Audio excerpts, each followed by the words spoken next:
از دریا پرسیدند از تو بیکنارتر چیست؟ گفت دل مادر. از آفتاب پرسیدند از تو سوزانده تر چیست؟ گفت دل مادر. از اقیانوس پرسیدند از تو چقورتر چیست؟ گفت دل مادر. از خداوند ندا آمد بعد از من آفریدگار دنیوی این مادر است. دلی که نسل آدم را بیاورد، سر گوهر شبها را سحر کرد، به مرگش روبرو آمد ظفر کرد. دل مادر نیست این دل. پس دل کیست؟ دل مادر. حاضر ما به نزد مادر خانم لاله جان می رویم، لیکن خودی لاله جان در غریبی می باشد، در اینجا حضور ندارد. او از اکمل جان خواهش کرده است که مادر او را تبریک گوییم. ما تصمیم گرفتیم که به نزد مادر خانم لاله جان رفته تبریک گوییم. خیر، با اجازت شما می رویم. مادرم حرفی بزن که تشنه لالایم، من که جان میدم برایت همدم تنهایم. من همیشه کودکم و گوش تو جای من است، من اگر خوبم دعایت پشت دنیای من است.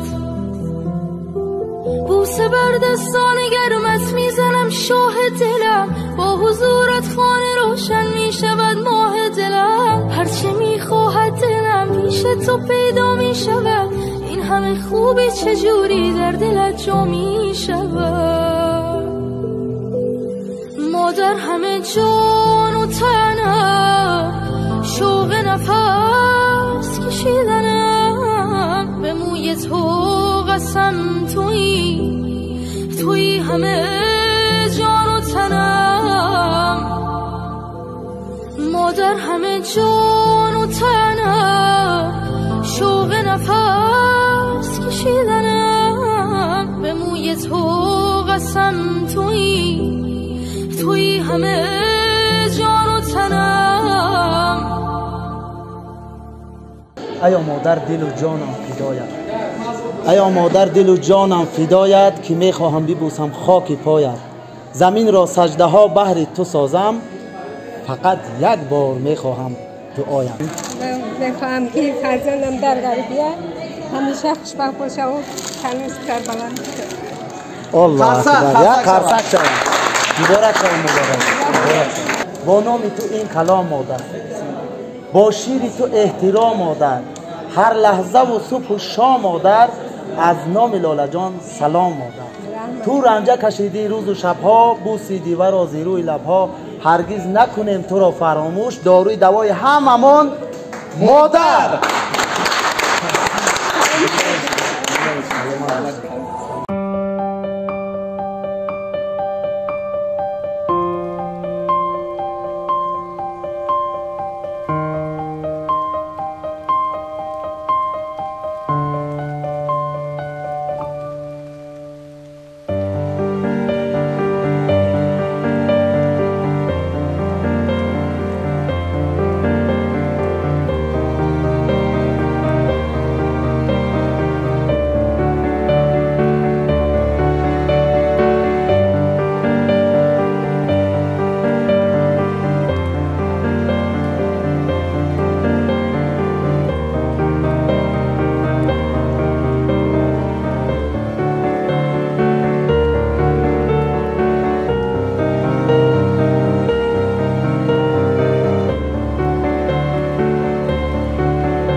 بزن که تشنه لالایم، من که جان میدم برایت همدم تنهایم. من همیشه کودکم و گوش تو جای من است، من اگر خوبم دعایت پشت دنیای من است.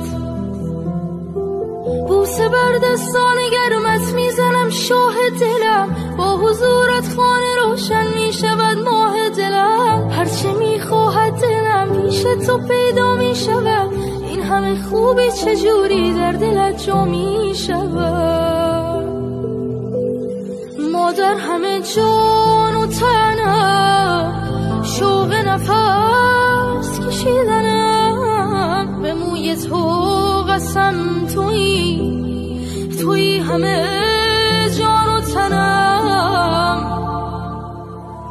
مادرم حرفی بزن که تشنه لالایم، من که جان میدم برایت همدم تنهایم. من همیشه کودکم و گوش تو جای من است، من اگر خوبم دعایت پشت دنیای من است. بوسه بر دستان گرمت میزنم شاه دلم، با حضورت خانه روشن میشود ماه دلم. هرچه میخواهد دلم پیش تو پیدا میشود، این همه خوبی چجوری در دلت جا میشود؟ مادر همه جان و تنم، شوق نفس کشیدنم، به موی تو قسم تویی همه جان و تنم. مادر همه جان و تنم، شوق نفس کشیدنم، به موی تو قسم تویی همه